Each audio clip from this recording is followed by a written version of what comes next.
cerca. Estaba muy cerca. Sí. Llegamos a nuestra última clase, chicos. Vamos. No. Terminar hoy con proteínas. Y ya saben que el jueves es su examen. Así que la doctora Linares empieza el lunes. Tiene 2 semanitas nada más para hacer la teoría. Y de ella viene su examen final. Todavía está pendiente para definir cuándo van a dar sus exámenes de laboratorio y seminario por el feriado, ¿no? Y la señorita delegada quería ir con sus compañeros. Y la revisión del examen de lípidos lo iba a hacer en los grupos de laboratorio que tienen conmigo. Y que el día lunes y el día martes, terminando la clase de teoría, se acerquen a la sala de profesores quienes no llevan laboratorio para que revisen sus exámenes. Más tardecito subo las notas para que no estén ansiosos por su nota, porque ellos sí que quieren saber su nota. No es obligatorio estar en la revisión, igualmente cada uno sabe cómo lo va a dar, ¿no? Pero sí, déjenme decirles que he visto muchos desastres, ¿no? Han sacado un porcentaje, pero... Y yo espero que en proteína nos vaya mejor. Me han prometido sus compañeros de que proteínas van a dedicarse, ¿no? O ustedes fueron los que me prometieron. Está bien, sí. se van a dedicar al bioquímico, se van a dejar de lado los otros. Bueno, no sé si es así, no sé si el examen el costo es demasiado. ¿Qué ha sido? No ha estado difícil. No estaba difícil, solo que el lunes tuvimos anato y fue como que teórico y práctico, y después otros grupos tenían laboratorios de fisiología y no me tengo que estudiar todo el estrés. Sí, fue una sobrecarga de exámenes. Un punto complicado, pero están en una época complicada. O sea, su plan curricular. Me han contado que tienen que dar 3 exámenes de anatomía, 3 exámenes de fisiología, 3 exámenes de fisiología, más 3 que es en común, ¿no? Y de práctica también. Sí. Antes era que llevaban bioquímica con fisio y microcorazón. En fisio les tomaban 7 exámenes. Claro, pero ahora es la mitad, ¿no? De fisio. Y la otra la van a dar después. Por eso es que tienen 3 y luego van a tener 3 seguramente. Así es de complicado. Pero bioquímica siempre ha habido que empezar. Es solo ahora menos contenido, menos aprendizaje. Se ha sacado la nutrición, lo de nutrición. Y yo considero que las preguntas del examen que se han colocado específicamente en este no han sido, o se han tratado de que no sean tan complejas, ¿no? Comparadas con otros semestres. Porque si ustedes vieran los exámenes anteriores, y es más, ciclos anteriores, los chicos han tenido que hacer no sé qué para que podamos probar bioquímica, que habían demasiados requisitos. Y esos requisitos probablemente vuelvan en el siguiente reglamento que se va a sacar ahora. Y eso va no solo a mi curso, va a ir a todos los cursos de ustedes que necesitan, por ejemplo en bioquímica, no van a probar la teoría para probar el curso. Y creo que en la mayoría de los cursos van a terminar siendo así. Preocúpense para el otro semestre. Porque ya o sea, tenías que aprobar la teoría y tenías que aprobar 3 exámenes de los 5 exámenes. O sea, ya aprobabas teoría y no habías aprobado 3, igual te ponían 10. Así tu promedio salía aprobado. Así era. Entonces los chicos lloraban y lloraban para aprobar el bioquímico. Era demasiado complicado. Y luego ya vino este nuevo reglamento, ya más suave, pero cada vez estoy viendo que más suave las cosas, porque hay chicos que pasan con 4 desaprobados la teoría y aprobaron el curso. ¿Se imaginan? como que no han aprobado, no han aprendido justamente ni la mitad del curso, ¿no? Pues no aprobaron 3 exámenes.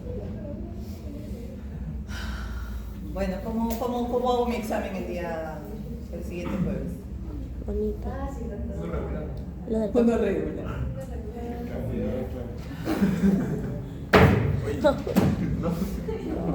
Perdón. Fácil. Yo trato siempre de hacerlo fácil. Según yo está fácil. Bueno, vamos a ver cómo me sale esta vez, ¿eh? Igual como doctora Linares hizo clase ahora en proteínas. No, ha hecho no. nada. Tengas todo, tengas todo. O sea que las preguntas son te las voy a hacer yo, ¿ya? Para su examen. Sí. Me confundo. El otro curso es con el doctor Ferrer. Ya bueno, vamos a lo de hoy. Hoy, 8:20, es muy tarde. Vamos a empezar. ¿Qué vamos a hacer hoy? Vamos a hacer esta clase. Nos falta ver esta clase para terminar el capítulo. Porfirias. ¿Qué cosas son las porfirias? ¿Sabe alguien? No. Porfirias son un grupo de enfermedades que están relacionadas con ciertas deficiencias enzimáticas en la formación del grupo M. ¿Saben o han visto ya en fisiología la formación del grupo M? ¿O estará para la segunda parte? ¿Hemato? ¿Han visto? Sí, no he visto el mapa. ¿No han visto eso? Es que no terminamos todos los temas, hermano. Nos cortaron algunos temas. Y así se queda. Sí, porque se retrasó todo. Ya. Pero bueno, sí. Bueno, ya. ¿Por qué estoy viendo esta parte en este capítulo ahora en bioquímica? Porque el grupo hemo, que vamos a revisar ahora para entender esas deficiencias enzimáticas, justamente se sintetiza a partir de aminoácidos, ¿no? Se requiere un aminoácido y un intermediario del ciclo de Krebs. Sí. Entonces, ya ustedes saben que el grupo hemo tiene distintas, ¿no?, hemoproteínas. La hemoglobina que conocen ustedes, el citocromo, las mioglobinas, todas ellas contienen grupo hemo. ¿Y también conocen cómo es un grupo hemo? Así, ¿no? Que decimos es una estructura tetrapirrólica, ¿no? Cada uno de estos es un pirrol. Se han unido y se ha formado, y el fierro al centro y se ha formado ese grupo hemo. Esa es la que voy a ver en este momento, cómo se dio esa síntesis, y que luego voy a hablar sobre esas enzimas específicamente que existen deficiencias y están asociadas a ciertas enfermedades. Bien, entonces, fíjense por acá. Primero, todo esto está en la mitocondria y el citosol. Así que el proceso empieza acá en la mitocondria, termina igualmente en la mitocondria. Y esa síntesis, o para esa síntesis, yo he requerido aminoácido glicina. Pero también estoy necesitando una molécula de succinyl-CoA, que en la primera reacción dice, necesitamos de la sintasa dependiente de piridosal fosfato. Y estas moléculas se han unido y se han formado este primer compuesto. Delta ALA se llama ALA o ácido amino lebulínico. Es su nombre, ¿correcto? Hasta la formación de ALA se ha dado allí en la mitocondria. Y ese ALA ahora que está pasando, salió al citosol. En el citosol siguen las reacciones. ¿Qué está pasando ahora? Se ha convertido en este compuesto, ¿no? Porfopirinógeno, el cual la enzima en algunas literaturas manifiestan que se llama porfopirinógeno sintasa, y hay otras que indican que la enzima se llama ALA deshidratasa. Ambas finalmente catalizan este paso. Y acuérdense de que siempre que hablamos de síntesis de un compuesto lleva ese nombre más el nombre de sintasa, ¿no? Porfopirinógeno sintasa. Entonces acuérdense que hay un similar ¿no? Que es la ala deshidratación. ¿Qué ven ahí? Esta estructura química, que la ven así, tanto lineal, ahora se volvió cíclica, es porque dos se unieron, dos de estos se unieron y formaron este anillo. ¿Ya? Dos. Entonces, por eso es que dice de 4 alas estoy formando, perdón, de 8 alas estoy formando 4 porfobilinógenos. ¿Bien? Ese es el porfobilinógeno. Ahora dice, porfobilinógeno se convertirá en hidroximetilvilano. ¿Qué veo? Que hay 4 de estos, ¿no? En forma lineal unidos y que al unirse además han perdido este grupo amino, ya no está. Entonces la enzima acá se llamará porfobilinógeno desaminasa, ¿no? Está sacando esos grupos aminosos. Doctora, una pregunta. Eso está pasando en células óseas y hepáticas, ¿cierto? Tanto en la médula ósea como en el tejido hepático, su principal síntesis de este Y grupo. una pregunta, ¿para qué es todo ese proceso? O sea, ¿Qué voy a obtener haciendo todo este proceso? Formar grupo hemo. ¿Para qué quiero formar grupo hemo? Para la hemoglobina, para los citocromos, para la mioglobina, ¿verdad? Entonces todo este proceso lo estoy haciendo para obtener eso. Pero nosotros hemos dicho, lo vamos a ver también asociado a las porfirias, ¿no? Que son las enfermedades. Bien. Entonces, ya formé esta estructura que la voy a decir que es una estructura tetrapirrólica lineal, ¿no? Que es el hidroximetilvilano. Ahora, seguimos acá abajo. Nos quedamos arriba con el hidroximetilvilano. Todo esto está ocurriendo en el citosol. Ahora actúa este enzima. Uroporfobilinógeno 3 sintasa. ¿Qué ha hecho? Ha ciclado, ¿verdad? Ha cerrado la estructura, pues ahora ya está cíclica. Esta estructura cíclica formada se llama uroporfobilinógeno 3. Comúnmente lo pueden encontrar también como uro 3 nada más, ¿no? Para no estar como un trabalengua, uroporfobilinógeno 3. Pero así es su nombre. Y entonces observen que esa estructura del uroporfobilinógeno 3 tiene extremos. ¿Ven? Grupos funcionales extremos, acá en esos anillos pirrólicos. ¿Qué veo acá? Un carbono, otro carbono y otro carbono. 3 carbonos. Y cuando tengo 3 carbonos digo que es un propilo. Este es un propilo, un resto propilo, que está unido acá. Es el mismo que tengo acá, es el mismo que tengo acá y acá también. Tengo 4 restos propilos. ¿Qué más veo? Que tengo un carbono acá con este grupo carboxilo, se va a llamar metilcarboxilato, que tengo ahí también 4. También tengo 4.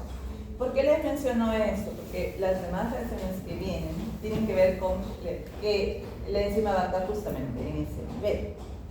¿Qué diferencia veo?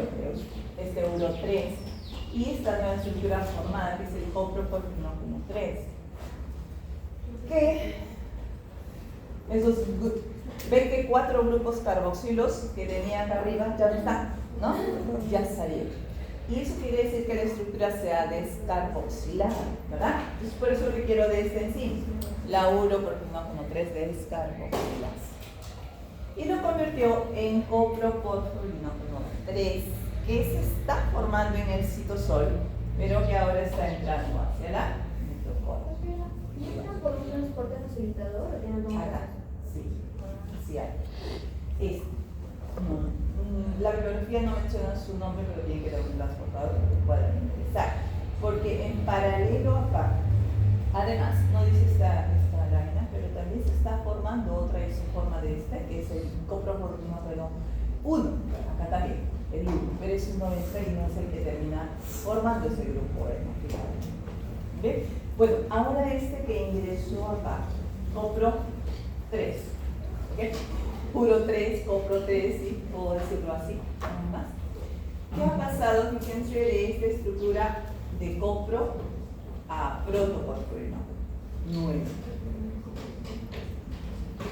observo que ya no hay dos grupos carboxilos, ¿cierto? Estos restos propilos que les dije que se iban a llamar propilos se han oxidado mediante esta enzima, copro 3 oxidasa.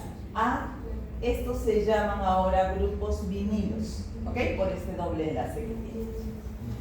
Grupos vinilos. Entonces, 2 propilos a 2 grupos vinilos. Eso es protoporfirinógeno nuevo. Ahora veo que ese protoporfirinógeno se va a oxidar también mediante esta enzima y se convierte en protoporfirina nueva. Eso quiere decir que hay inclusión de dobles enlaces dentro de estos anillos, no los dobles enlaces. Y sigue arriba. ¿Ya? Ahora actúa la ferroquelatasa sobre esta estructura y terminamos en el grupo E, incluyendo ese fierro, ¿no? Más 2 en el centro de esta estructura. Formé el grupo hemo, que será el objetivo de esta vía metabólica. Médula ósea e hígado, como decían sus compañeros, son las principales, ¿no?, fuentes de esto. Y ese grupo hemo, además, cuando su formación es alta, mucho hemo hay, y ya no necesito sintetizar más, entonces este grupo hemo inhibe a la delta-ala sinutasa. ¿Para qué? Para que no se forme más grupo hemo, ¿no? Porque tengo. Y además estimula esa síntesis cuando aumentan los niveles de fierro más 2, ¿no? Se activa esa enzima para formar hemo y luego formar la hemoglobina, ¿no? Bien, entonces, lo que estamos diciendo es que yo voy a hablar ahora de algunas deficiencias enzimáticas en toda esta vida, ¿no? Que serían las enfermedades llamadas porfirias. ¿Bien?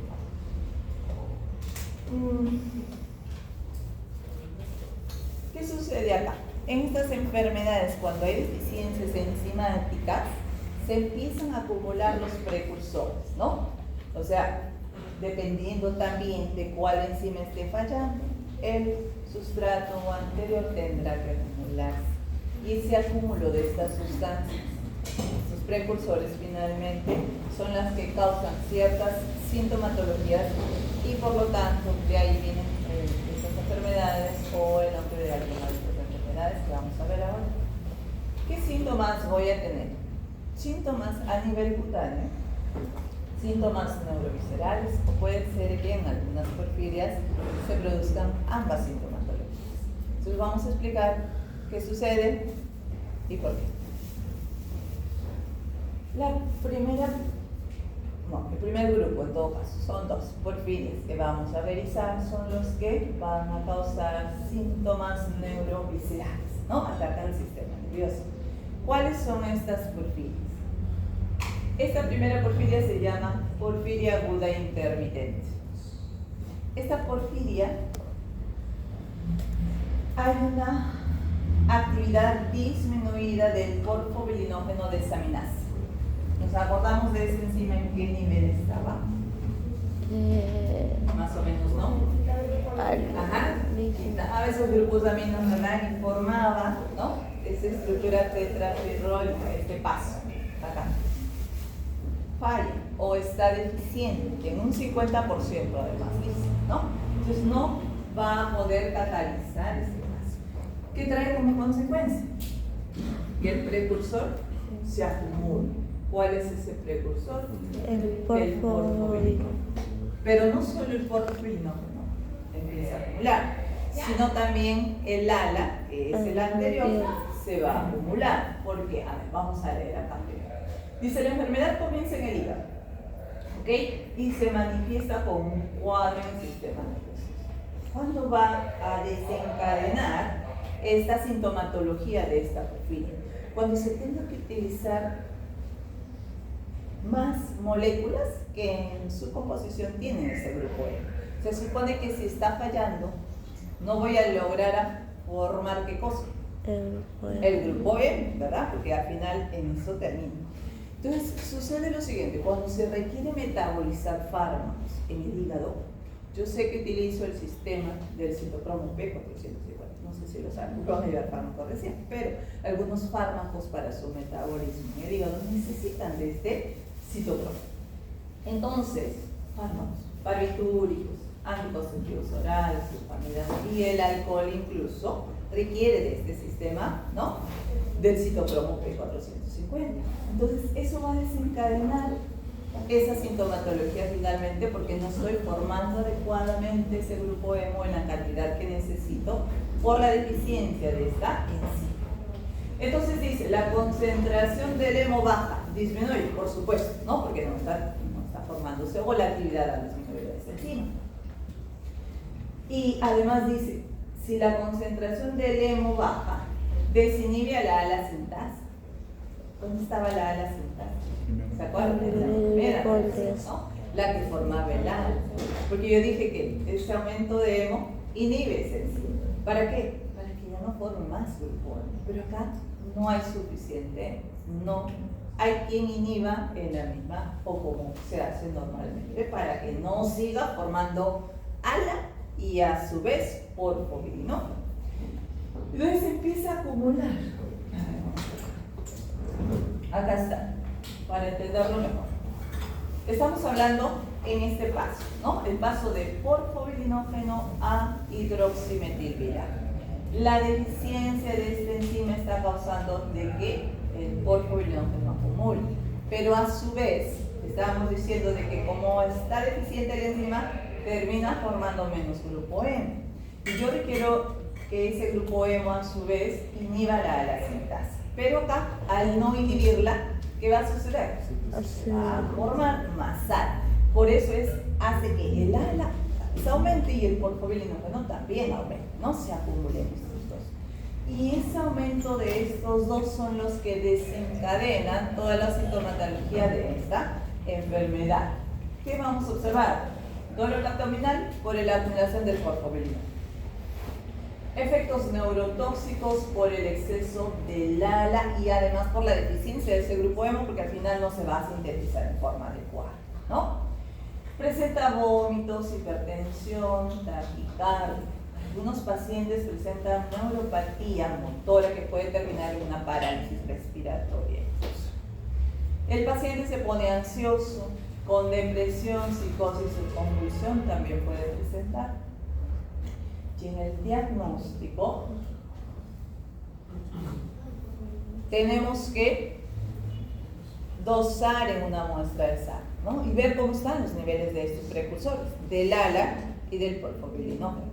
Ya sabemos que estos se van a encontrar bastante aumentados. ¿No? Doctora, una consulta, no entendí muy bien el rol del P450. Sí, es que tiene que llevar fármacos para que pueda entender, porque el mecanismo de acción para que después de que ese fármaco utilizado, ¿no?, esos metabolitos salgan de nuestro organismo, tiene que en el hígado hacer un mecanismo como el citocromo P450 para que se puedan metabolizar y luego excretarse de nuestro organismo. Y entonces, si lo que estoy diciendo acá o lo que nos importa acá, yo tengo que utilizar citocromo, yo sé que el citocromo tiene grupo hemo y entonces no estoy formando grupo hemo. Eso es finalmente lo importante de resaltar. Por lo tanto, eso desencadena, ¿no?, el que yo necesite más citocromo P450 que requiere hemo y que no estoy formando, ¿no?, que se empiecen esos síntomas. Bien. Normalmente el ala debe tener una concentración de menos 7 miligramos al día. Menos 7. Y el porfobirinógeno menos 4. Entonces, en estas situaciones en las que se está acumulando y se está formando más cantidad, va a llegar una cantidad súper alta, ¿no?, que me va a decir a mí de que hay una deficiencia en esta enzima y se está acumulando estos fosforitos. Se dice que en el tratamiento dar una cantidad de hidratos de carbono puede mejorar la sintomatología porque en teoría inhibe a esta enzima la sintasa. ¿Qué pasa si se inhibe la sintasa? No se va a formar Ya el no, ala. la verdad, y el porfobirinógeno van a disminuir, por lo tanto, para mejorar esa sintomatología. Aunque el mecanismo no está realmente descrito, bueno, la bibliografía dice eso. Bien. También administrar hematina intravenosa. ¿Para qué? Para reponer los niveles de grupo hemo. Va a mejorar esta sintomatología, porque va a suceder lo mismo, ¿no? Yo aumento el grupo hemo mediante esa vía, entonces voy a inhibir a la ala sintasa, por lo tanto ya no hay formación de ala o disminuirá, y de porfiria. Y tratamiento del dolor por toda esta sintomatología que estamos haciendo. Bien, esa es la porfiria aguda intermitente, que está dentro del grupo de los neuroviscerales, sintomatología neurovisceral. Otra que está en este grupo también es esta, el saturnismo o porfiria, dice, por déficit de ala deshidratasa. ¿Se acuerdan de esa enzima? Casi no. Claro, porque les dije, hay una que tiene el nombre similar, ¿no? ¿Se acuerdan? Ya, el que producía el porfiribilófilo. Acá. La deshidratasa. Le digo, ¿va a formar porfobilinógeno? Su nombre es porfobilinógeno sintasa. Por lo tanto, de esa enzima estoy hablando. Entonces, ¿qué cataliza el paso de ala a porfobilinógeno? ¿Ya? Entonces, esta porfiria, el saturnismo, va a generar dolor abdominal, neuropatía motora también, depresión, sintomatología que he mencionado en la porfiria aguda intermitente, la anterior, ¿se acuerdan? ¿No? Entonces, por ahí que comparten los síntomas. ¿Eso qué quiere decir? De que por ahí que nos podemos confundir en que si es la porfiria aguda intermitente el problema o la enfermedad y o es el saturnismo, ¿verdad? Entonces, pero el saturnismo se va a desencadenar porque el paciente se intoxica con plomo. ¿Han hablado de la intoxicación por plomo? ¿No? Y que han visto que causa anemia incluso, ¿no? Ajá. ¿Qué pasa con el plomo? El paciente que es expuesto a niveles altos de plomo se ha intoxicado. Inhibe el plomo a esta enzima, a la deshidratasa. Se va a unir a esa ala deshidratasa en vez de unirse al zinc, que en realidad necesita como cofactor, ¿no? Y de esa manera se inhibe. Entonces, cuando el paciente intoxicado, yo doso plomo en su sangre, la voy a encontrar elevada, de un nivel normal que debería tener un adulto, que es de 10 microgramos a menos por decilitro, los niños menos de 5, se encuentran niveles bastante altos. Y cuando los niveles superan los 45 microgramos por decilitro, la bibliografía dice que hay que, por supuesto, disminuir esos niveles de plomo, ¿verdad? Y para eso utilizamos tratamiento, que se utiliza un tratamiento quelante, quiere decir que voy a usar ciertas sustancias que me van a ayudar a que se unan a ese plomo para que no se una a la enzima, ¿verdad? De tal manera que luego yo lo elimine por la orina y disminuyan esos niveles, disminuya por lo tanto también esa sintomatología. Dentro de los compuestos está el ácido dimercaptosuccínico, el LDTA o calcio, y dimercaptopropanol. Entonces, esos efectos neurotóxicos que causa el plomo es justamente que les decía. El plomo se une a la ala deshidratasa en vez de unirse al zinc, que es lo normal para que pueda tener actividad. Entonces, de esa manera se está inhibiendo la enzima ala deshidratasa. Si es que la ala deshidratasa se ha inhibido, ¿qué va a pasar? ¿Quién se va a acumular? El ala. El ala, ¿cierto? El ala se va a acumular, ¿verdad? Y por lo tanto, dice acá, a través del torrente sanguíneo, el ala llega hacia el cerebro, ¿no? Y causa esa sintomatología. Bien. ¿Quiénes o qué porfirias afectan a nivel cutáneo? Que dije ese otro grupo, ¿no? Las anteriores eran a nivel neurovisceral y este solamente o exclusivamente a nivel cutáneo. Dentro de estas porfirias está esta. La porfiria cutánea tarda o tardía, de repente lo van a encontrar así. Dice hay un déficit de la actividad de la uro 3 de carboxilasa, ¿no? Una disminución de un 20%. Ya sabemos que presenta problemas cutáneos, fotosensibilidad por lo tanto. Suele ser una enfermedad hepática adquirida que no afecta a los tejidos hematopoyéticos. ¿Por qué se va a desencadenar esta sintomatología en esta porfiria? A ciertos desencadenantes para que disminuya la actividad de esta uro-3. Puede ser sobrecarga de hierro, puede ser una enfermedad hepática por hepatitis C, los pacientes con SIDA, fármacos, alcohol y tabaco. ¿Qué pasa si disminuye la actividad de esta enzima? Acá está la enzima, de esta estoy hablando, de la uro-3 descarboxilasa. A ver, voy a ver.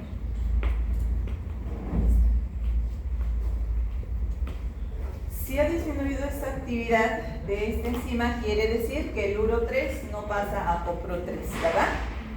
¿Qué pasa? Se acumula el uro-3 y por lo tanto toma esta otra vía, en la cual se va a ir a través de circulación y va a llegar a nivel cutáneo. Y ahí, este uro-3 se convierte en porfirinógenos y porfirinas. Esas son las sustancias que luego, expuestas a luz solar, producen especies reactivas del oxígeno y son los que finalmente causan lesiones a nivel cutáneo, ¿no? Este uro-3 que está yendo hacia la piel va a excretarse también en la orina y voy a encontrar allí una orina de color rojizo.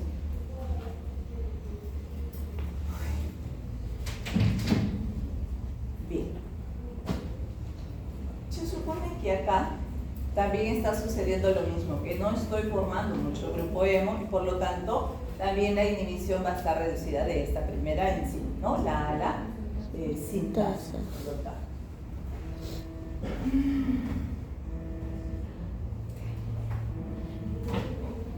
Lo siento, chicos, pero el doctor Ferreira.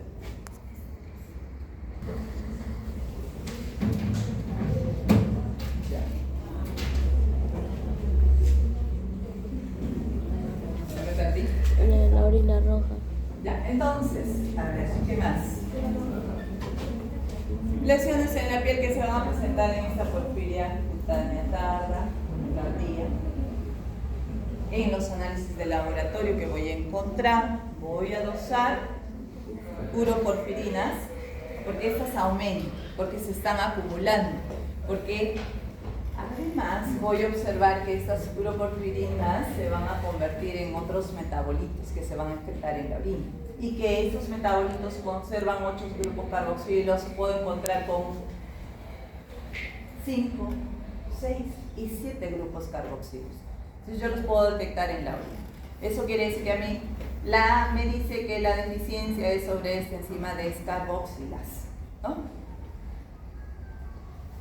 En cambio, si yo doso ALA y porfobilinógeno, ese ALA y ese porfobilinógeno, que son pasos antes a estas uroporfirinas, van a encontrarse en concentraciones normales.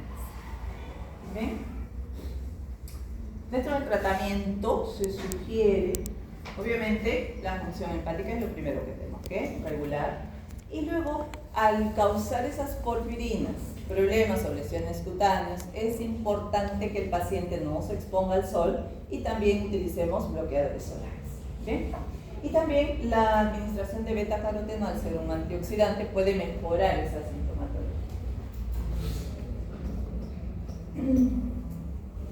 Estas son otras porfirias que también van a atacar a la piel, pero no tienen síntomas neuroviscerales. Estas dos son la porfiria eritropoyética congénita, que hay una deficiencia de esta enzima, uroporfobirinógeno 3 sintasa. A ver, acá creo que he puesto esto. Ahora acordamos. Esta era la uro-3 sintasa, la que convertía el hidroximetilvilano en uroporfobirinógeno 3. ¿Sí? ¿Se acuerdan? Bien. Y la otra es la actividad disminuida de la ferroquelatasa. La ferroquelatasa la vi al final, ¿no? La que incluye el fierro. Entonces, esa produce esta otra porfiria que se llama protoporfiria nitroprieta, que es a este nivel, de acá, al grupo E, ya la última reacción.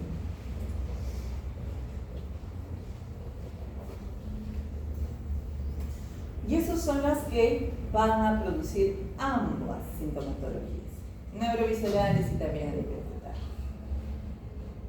Dentro de estas tenemos dos: coproporfiria hereditaria, que es causada por la deficiencia de la coproporfirinogenooxidasa, y la otra es la porfiria variegata, deficiencia de la protoporfirinogenooxidasa. No sé si acá creo que está,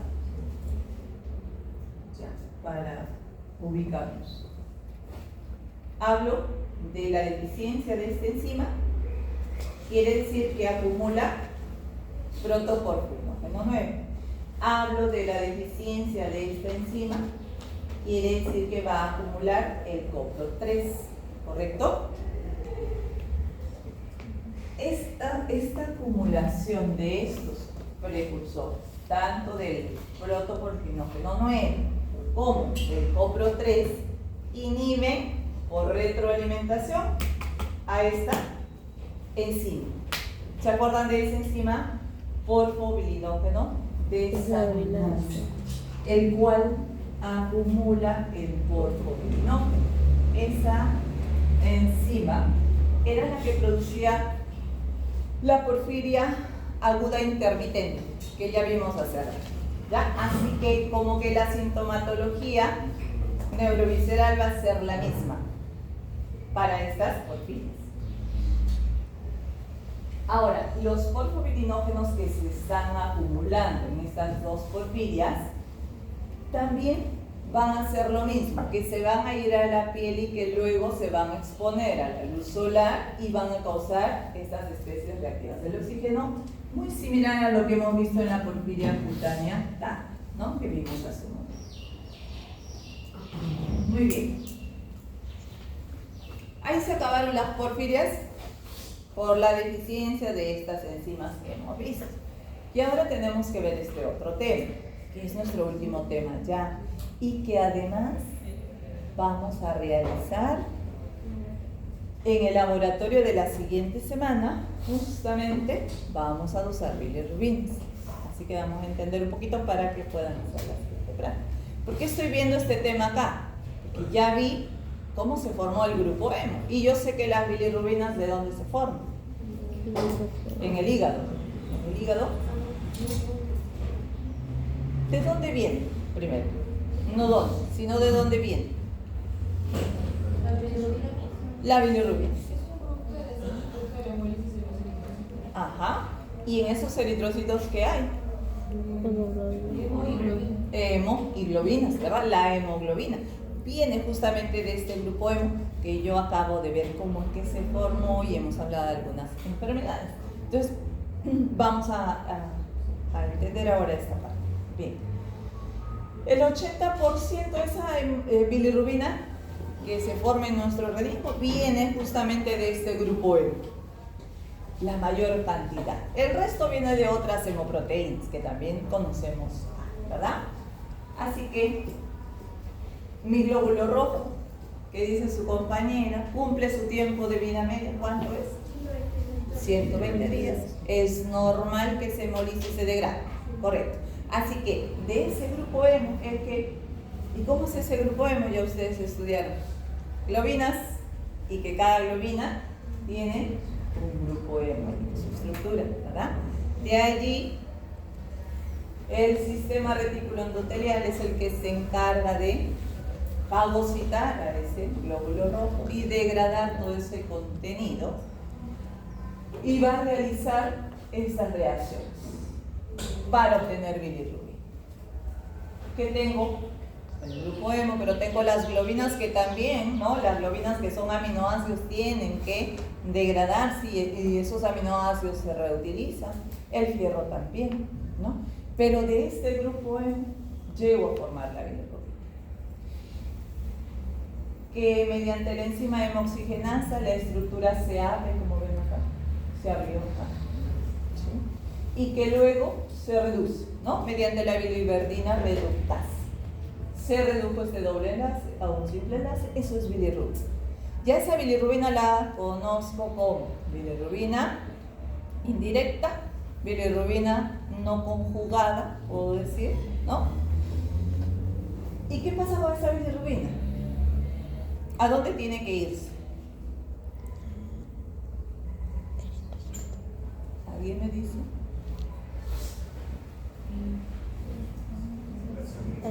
A la sangre. ¿Para irse a dónde? ¿Cómo se metaboliza, cómo se desecha esa bilirrubina en nuestro organismo? Hacia el hígado, dice su compañero. Hacia el hígado se va a ir, correcto. Ahora vamos a ver cómo es igual.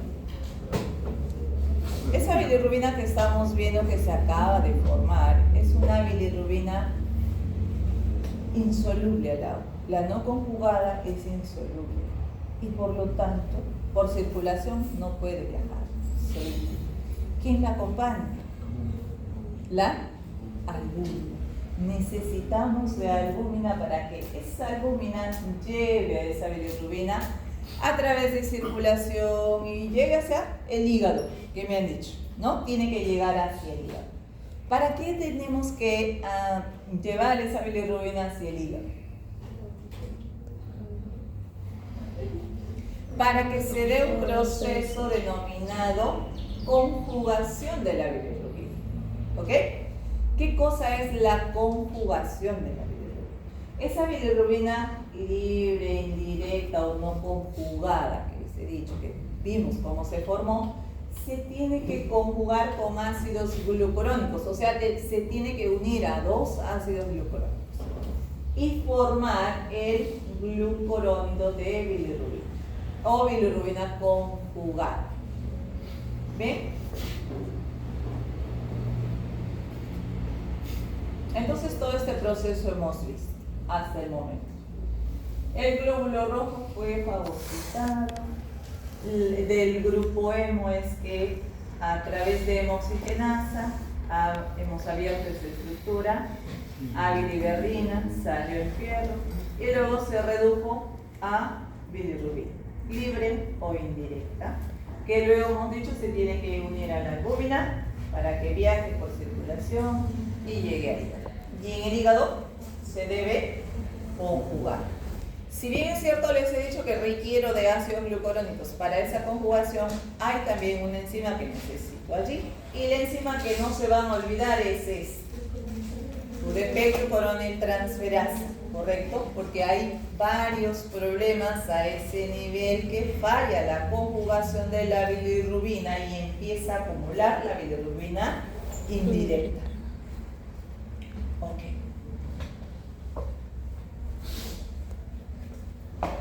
Cuando llega la bilirrubina indirecta al hígado, el hígado tiene que tener también la capacidad de recepcionar esa bilirrubina y pueda ingresar dentro del hepatocito. Por lo tanto, van a ver receptores específicos en ese polo sinusoidal del hepatocito para que pueda ingresar la bilirrubina. Cuando ingresa la bilirrubina al hepatocito, específicamente se une a ligandinas y proteínas YZ para que las transporte al retículo endoplasmático liso, porque es ahí específicamente donde se da la conjugación de la bilirrubina. ¿Correcto? Cuando hablo de que la bilirrubina se conjuga y cuando digo que necesito de ácidos glucurónicos, ¿qué cosa es un ácido glucurónico? ¿Qué es un ácido glucurónico? Eso lo vieron con doctora Hot, ¿no? Sí o sí. ¿Le suena? ¿Le suena? ¿Le suena? Ácido glucurónico no es otra cosa que una molécula de glucosa oxidada a un carboxilo. Es glucosa que se oxidó y se oxidó en el carbono 6 a un grupo carboxilo, eso es ácido glucurónico. De esta molécula estoy hablando que necesito para que se una la bilirrubina. Pero primero se une una y se forma monoglucurónido de bilirrubina. Y luego ya viene la otra, ¿no? Y se une al mono para convertirlo en diglucuronio. Eso es bilirrubina conjugada. Ahora, donde se conjuga específicamente son en estos restos propilos, que recuerden en el grupo hemo vimos y les especifiqué que termina con dos grupos propilos convirtiéndose a vinilos y me quedan dos propilos y todos los demás son metilos porque se descarboxilaron, ¿no? Así era la estructura. Entonces, acá entraron los ácidos glucurónicos en estos restos propilos. Ya están acá, eso es bilirrubina directa o conjugada, que además tiene la característica de que es soluble en agua, a diferencia de el otro, ¿no? Que era insoluble, que se acompaña de la luna. Por lo tanto, al ser soluble en agua, esta molécula es capaz de viajar por circulación y llegar a excretarse, llegar al riñón y excretarse en esa orina. Ahora vamos a ver más adelante. Entonces,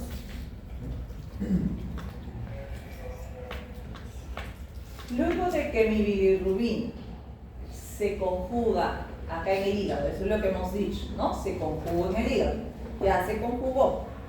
¿Qué va a pasar con esa bilirrubina? Debería o debe salir del hígado. ¿Y por dónde va a salir? Por los canalículos biliares, ¿no? Hacia intestino. Y hay algún detalle acá que ustedes tienen que saber. De toda esa bilirrubina directa que se formó allí en el hígado, normalmente hay una cantidad mínima que sale a circulación y sale. Es por eso que cuando nosotros sacamos una muestra de sangre, encuentra la bilirrubina indirecta que está viajando en ese momento hacia el hígado acompañada de la albúmina, así como la directa, que acá se conjugó, pero que está saliendo en una cantidad normal hacia circulación. Entonces encuentro las dos. Todo lo demás sale, pero hay una cantidad mínima normal que va a salir. ¿De acuerdo? Para entender los demás procesos. Ahora, salió y tiene que continuar allí el metabolismo. ¿Qué va a pasar ahora con esta bilirrubina que llegó al intestino? La bilirrubina conjugada acá, ¿no? Está llegando como conjugada.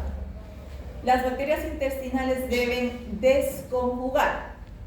Si la desconjuga, quiere decir que se vuelve como la previa, la inicial, que fue no conjugada, ¿cierto? O sea, me volví bilirrubina indirecta. Las beta-glucuronidasas hacen eso, sacan los ácidos glucurónicos. Y luego esa no conjugada, también las bacterias intestinales lo terminan transformando en urobilinógeno, allí en el intestino. Luego, a ver, esto es, la bilirrubina no conjugada, las enzimas microbianas convierten a urobilinógeno con la inclusión de 8 hidrógenos en su estructura.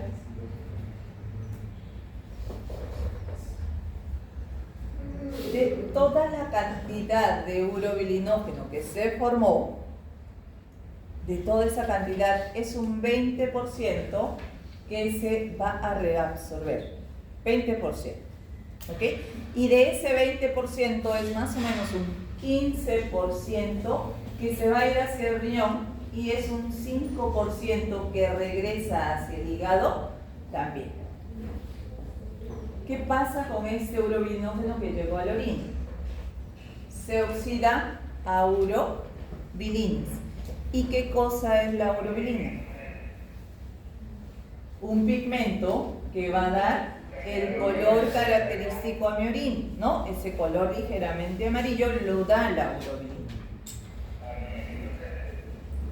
Entonces,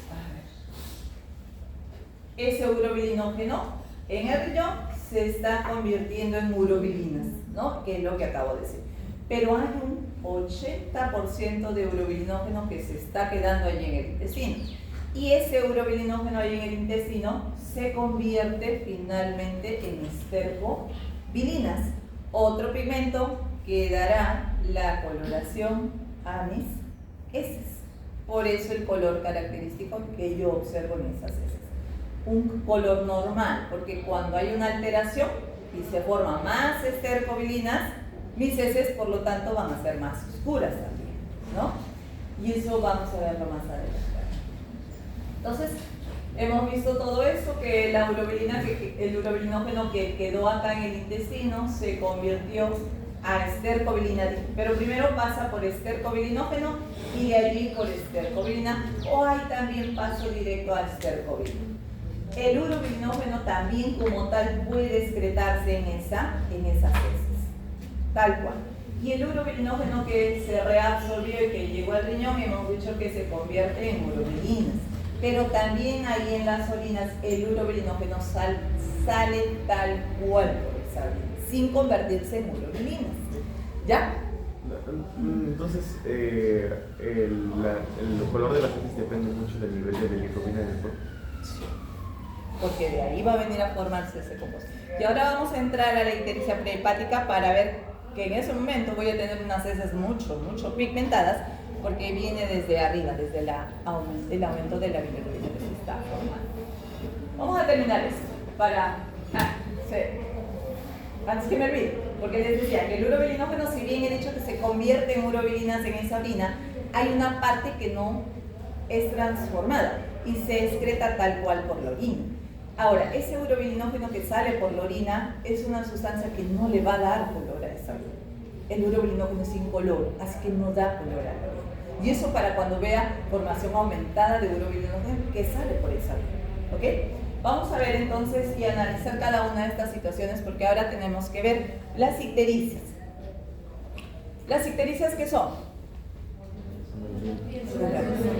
Coloración amarillenta de esa piel, esclera la mucosa, ¿verdad? Porque aumentó esa bilirrubina, correcto, que se ha impregnado en esos tejidos, principalmente la que se impregna es la indirecta, pero en realidad yo tengo que analizar ambas de las bilirrubinas, cómo están, que se están acumulando, y yo tengo que decir que mi paciente está ictérico también basándome en valores, porque fíjense, claro, una cosa es la clínica que ustedes van a ir y van a ver a su paciente que está amarillo y ya saben que está ictérico, pero si no lo vieron y solamente tienen resultados, también pueden predecir si el paciente está ictérico. ¿Cuánto es un valor normal de bilirrubinas en sangre? No sabemos todavía, la guía todavía no ha sido publicada. Pero normalmente va de 0,3 hasta 1,1 según su guía, pueden encontrar hasta 1 de repente en otros laboratorios, miligramos sobre decilitro. Entonces, para decir que hay ictericia, ¿cuánto debería ser ese valor? Más de 1, más de 1,1, no necesariamente. No necesariamente, sí puedo decir que más de 1,1 hay hiperbilirrubinemia, pero no puedo decir que necesariamente el paciente esté ictérico. Hay un valor en el cual también se basan algunas fotografías para decir que el paciente está ictérico. Por ejemplo, si tiene 1,5, ¿hay hiperbilirrubinemia? Sí. Pero no voy a ver al paciente ictérico, o sea, yo voy a ir a ver al paciente y no está ictérico. Pero si ya tiene 2, 2,5, 3, ya refieren las bibliografías que aparte de ese valor ya hay ictericia.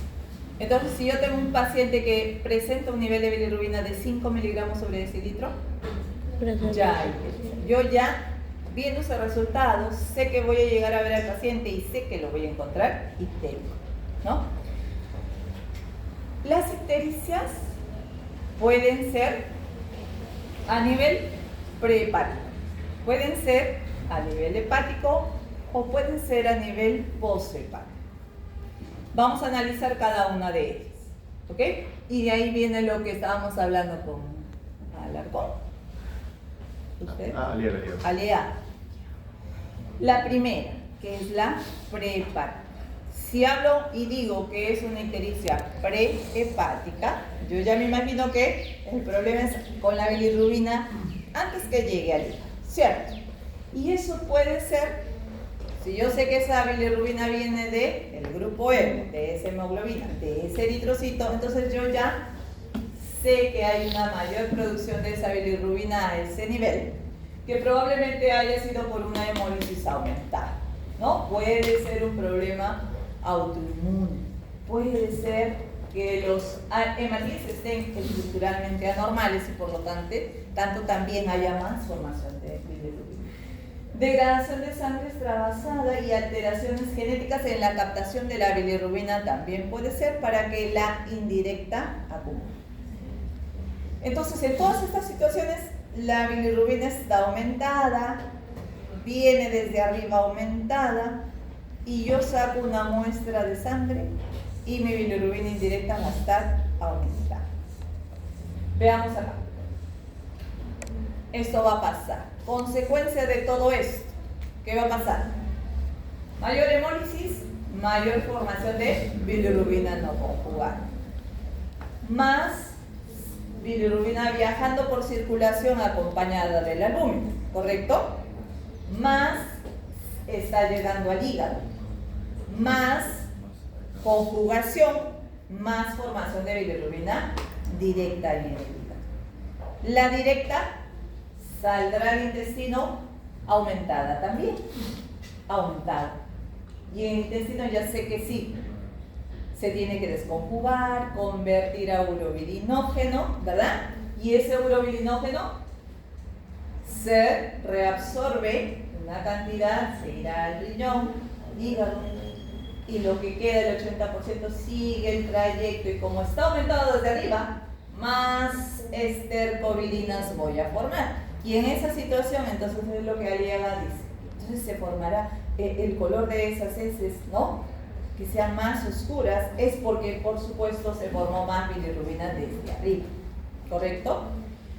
Si se reabsorbió más urobilinógeno acá en el riñón, ¿qué quiere decir? Mis orinas, ¿cómo van a ser? ¿Y colores? Quizás se forme más urobilinas, un poquito más de lo normal, y las vea más amarillas. No, sí. no habría un gran cambio. Pero no habría muy considerable. Cuando llega ahí la bilirrubina directa, más bien, me da un color oscuro, caoba, y eso sí es considerable, eso sí es colúrico. ¿Ok? Pero acá yo voy a excretar urobilinógeno aumentado, ¿no? Porque está llegando aumentado todo. Pero yo dije que el urobilinógeno Es el color. es incoloro, no da color a esas orinas. Por eso es que no se ve pues una coloración marcada, diferente, ¿no? Ahora yo pregunto, si yo saco una muestra de sangre, ¿cómo voy a encontrar esas bilirrubinas? Elevadas. Ambas, La no jugada. la conjugada. No, la no La no conjugada. conjugada. La conjugada estará normal. Un poquito elevado. ¿Usted le platicas? Sí, prehepáticas, ¿no? Pero yo dije que acá se conjugó más. ¿O no? Dije. Eso será motivo para que la directa en sangre se encuentre aumentada. No se me duerma. Ángelo está despierto. La clase pasada estaba durmiendo. ¿Cuándo dije yo de que esta directa? Bueno, no he dicho eso. A ver, pregunto así. ¿Qué va a pasar para que yo detecte la directa en sangre en este momento? Si todo, cuando se conjuga acá, pasa al intestino.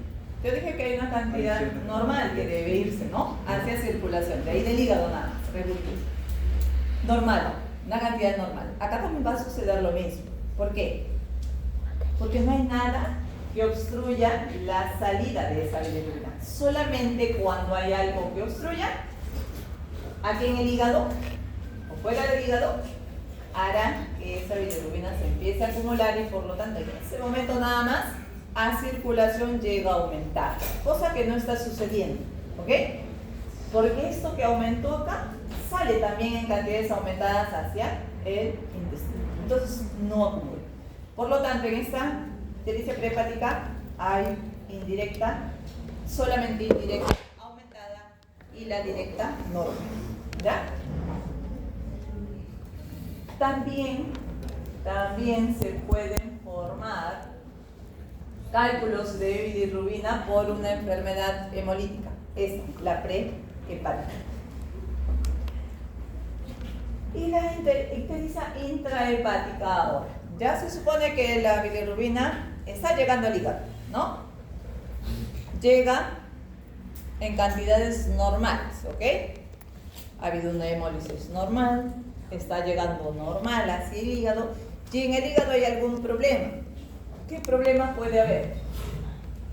Dicen, este tipo de ictericia refleja una disfunción del hepatocito, generalmente asociado a problemas virales, a fármacos, a deficiencias genéticas a ese nivel, que causan disfunción de ese hepatocito.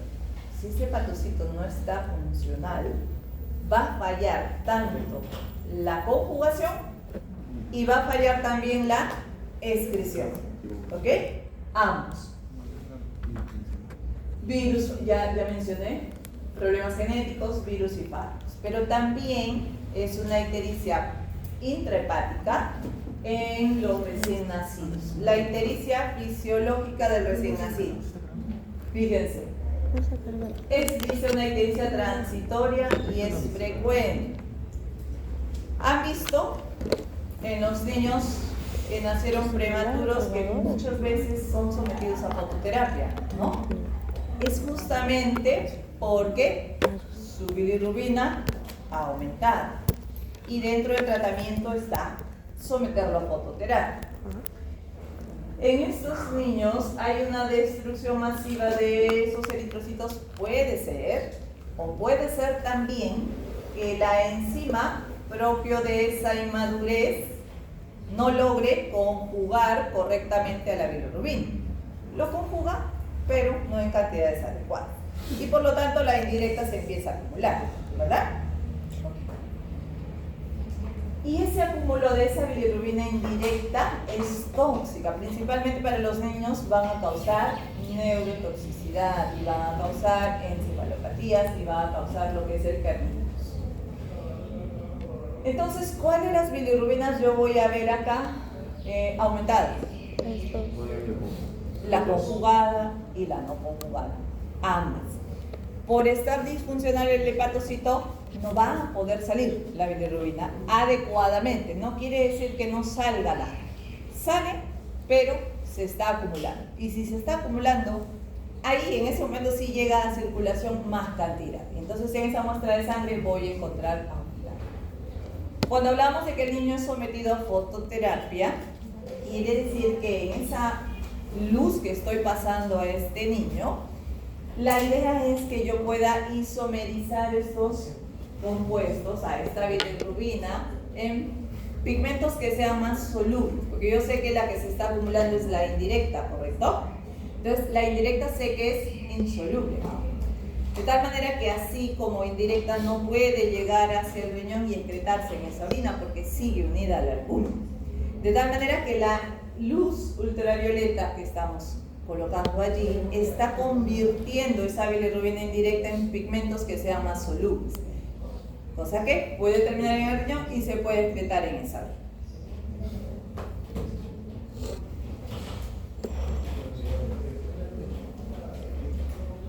¿Cuáles son las consecuencias entonces acá? A ver, de esa ictericia intrahepática. Si el problema está acá, yo sé que la directa que se conjugó se está acumulando por el daño en ese hepatocito y no está saliendo adecuadamente. Si sale, pero no está saliendo en la cantidad que debería, se está acumulando acá. Si sale menos cantidad, quiere decir que el urobilinógeno que se va a formar acá también va a estar disminuido, ¿sí? Y se reabsorbe menos cantidad que va a llegar al riñón también, en menos cantidad y menos urobilinas allí, en esa orina. Pero si se está acumulando la bilirrubina directa acá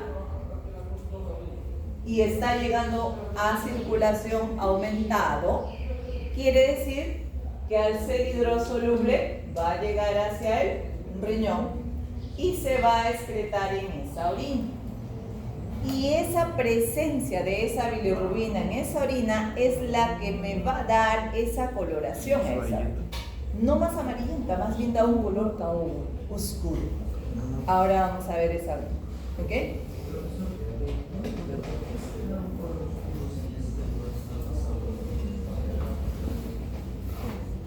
entiendo que no se da un color oscuro si ha pasado ¿qué?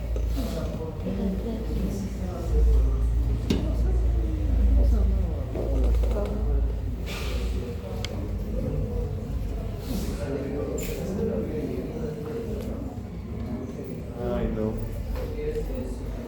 Te digo que a mí no.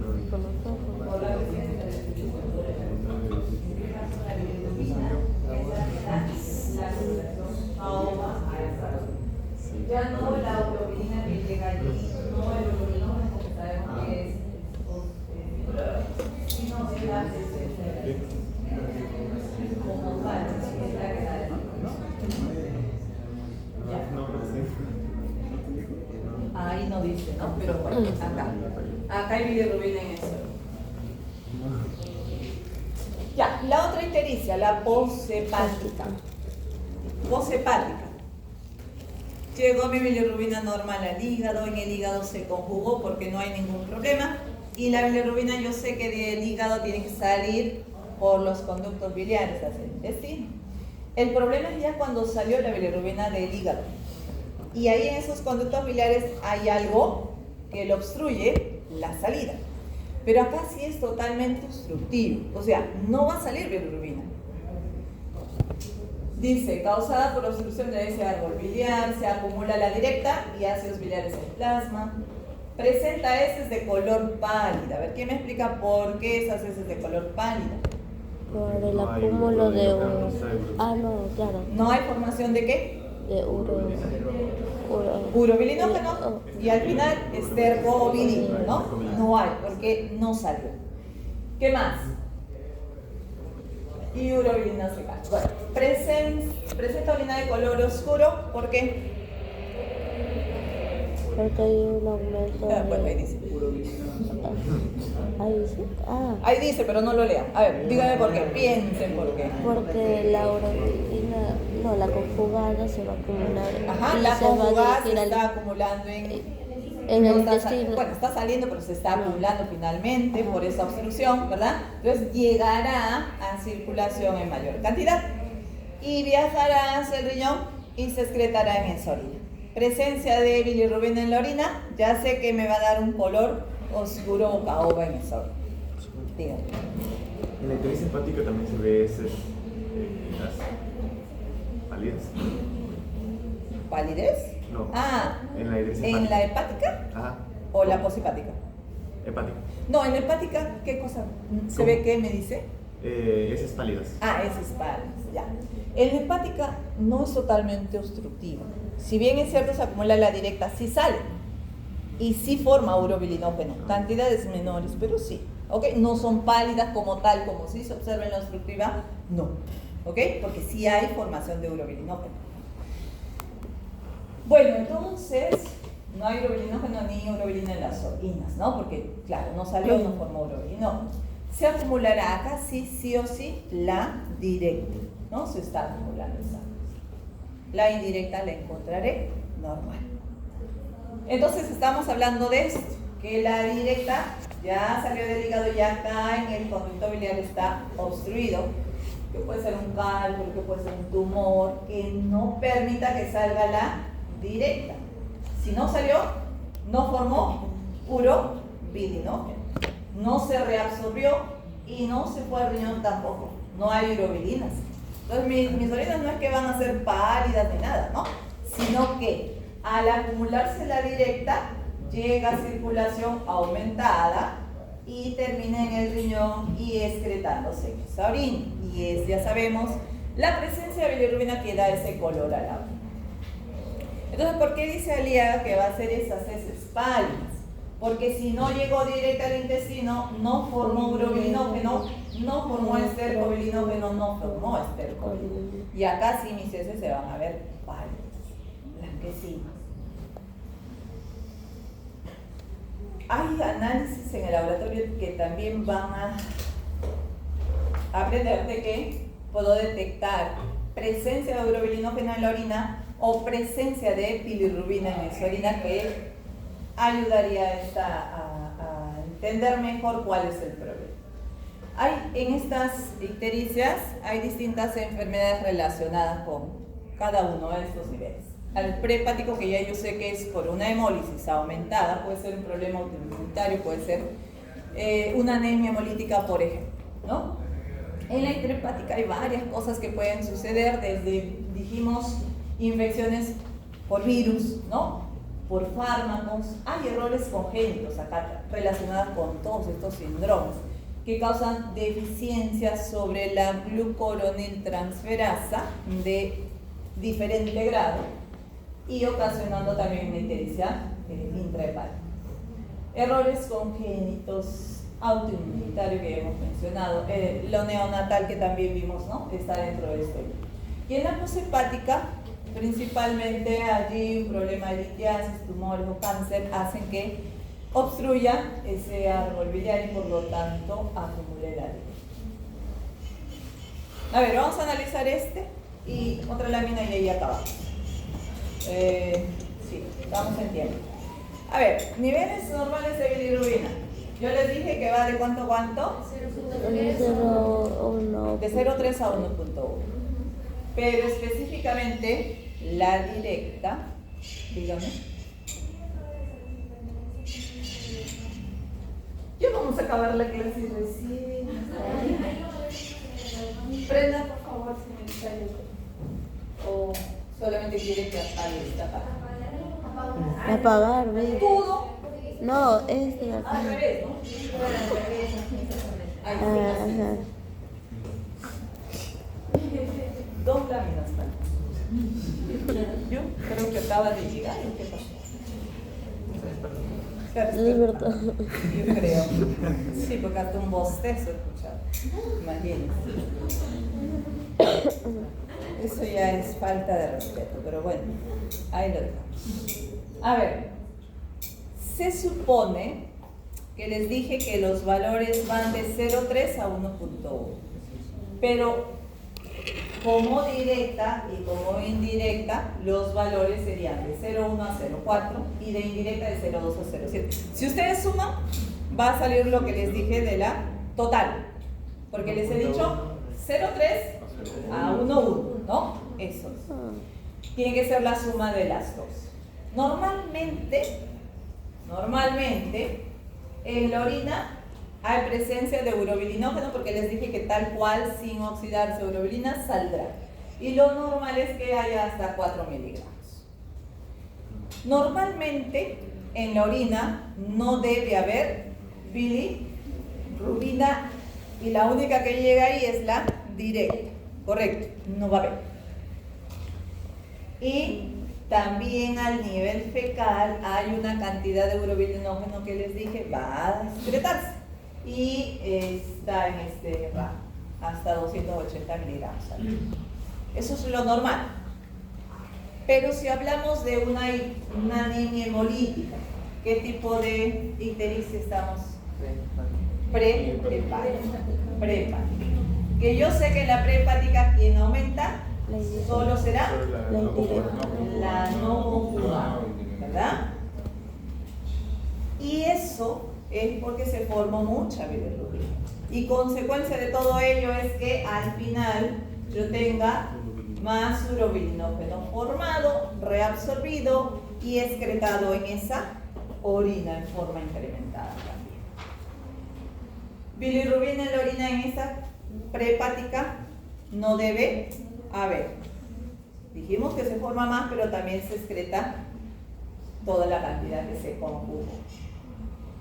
Y urobilinógeno fecal estará por lo tanto aumentado porque se ha formado más. ¿Correcto? En un caso de hepatitis, sería una ictericia a nivel hepático.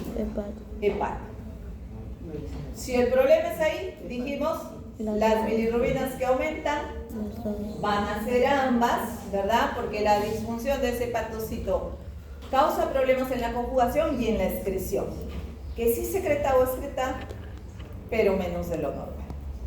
Eso hace que hablamos de una microobstrucción, y si hay microobstrucción, por lo tanto, el urobilinógeno que se forma estará disminuido. Por lo tanto, Si hablamos de microobstrucción, la bilirrubina se está acumulando y está viajando por circulación hacia el riñón y excretándose en esa orina. Habrá presencia, por lo tanto, de bilirrubina en la orina. Y el urobilinógeno fecal estará también disminuido. Una ictericia obstructiva ya es un problema de ictericia posthepática. Y ahí hemos dicho que la que acumula será la directa. La indirecta estará normal. ¿Habrá urobilinógeno? No hay, porque no se formó, porque no pasó al intestino, ¿no? ¿Hay bilirrubina en la orina? Sí, porque se está acumulando. ¿Y cantidad trazas o no habrá de urobilinógeno fecal? Estas son las orinas, fíjense. Así van a ser las orinas en una ictericia prehepática, ¿no? Que por ahí puede ser un poco más cargadito ese color, pero en la posthepática y en la hepática sí se observa colurio, ¿no? Es oscuro, es sabido. Entonces les decía de que en el laboratorio van a hacer dos pruebas. Una que es la de Ehrlich, que me ayuda a detectar urobilinógeno, y acá en esta ictericia prehepática aumentó el urobilinógeno. Y la otra que es la prueba de Mellin, que me ayuda a determinar bilirrubina en la orina, presencia de bilirrubina. Y ahí hemos terminado, chicos. Hoy voy a tomar asistencia. No.